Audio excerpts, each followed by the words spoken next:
Welcome back to the studio, everybody. We finally finished our kart versus bike video. Took us a little longer than I was hoping, but we did get it done. If you haven't seen that, I'll leave a link up here so that you can go watch that. But today, I wanted to talk about something that's a little controversial in the car enthusiast scene, and that is electric vehicles. You see, it's kind of interesting. If you had asked any car enthusiast about 10 years ago if electric cars were the way forward, they probably would have laughed at you. I mean, they were expensive. They took 40 minutes to charge in the middle of your 73-mile road trip.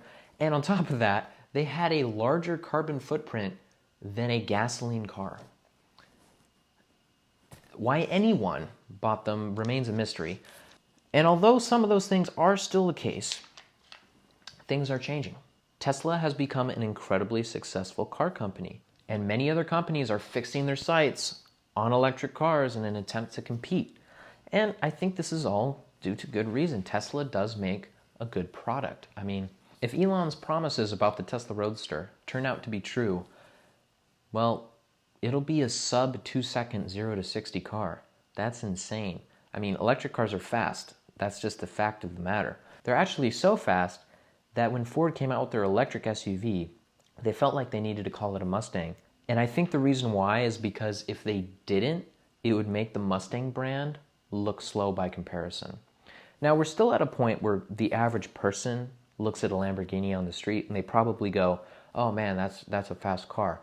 But in reality, their Tesla family daily driver is probably faster. As James May pointed out, we're headed towards a reality where that beautiful noise comes to signify that your car is slow.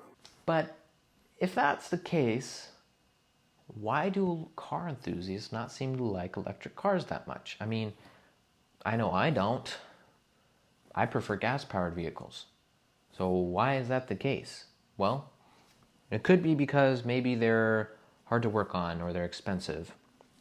I mean, I don't think ChrisFix has a Tesla, so there's not exactly an abundance of videos on how to work on them. And that probably does play a small role, I'm not going to lie. But there's also something much deeper than that. You see, does James May care about how fast his car is? Right, here he comes now. Captain Slow is his name, or the Italians call him Mr. Slowly.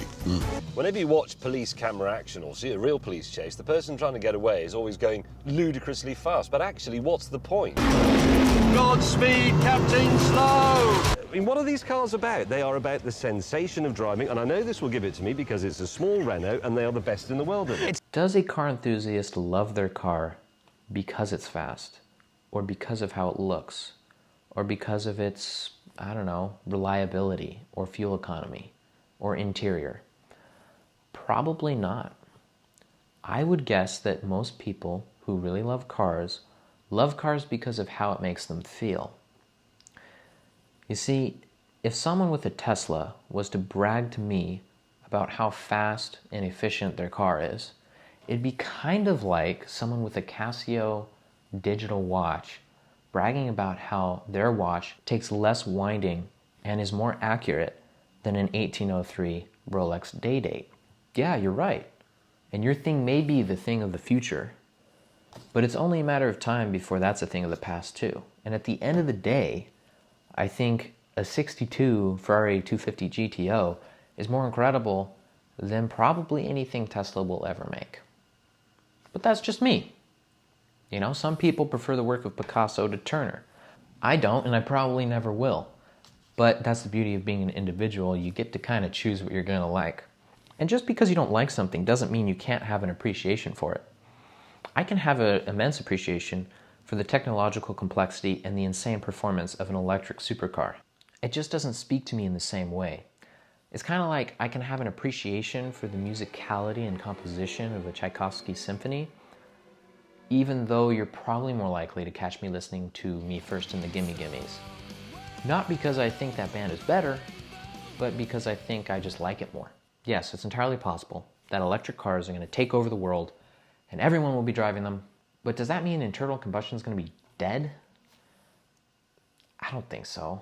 There will always be the Riches and the Westons and the Davids and the Mikes and probably 100,000 other guys exactly like them who are going to carry on doing fun stuff and making that sweet, sweet music. Let me know what you think. Are electric cars the way forward? Is something else like biofuel or something else that I don't know about going to come in and disrupt the whole conversation? I'm looking forward to hearing your thoughts. And until then, thank you for watching. Be sure to hit like on the way out, and I will see you next week.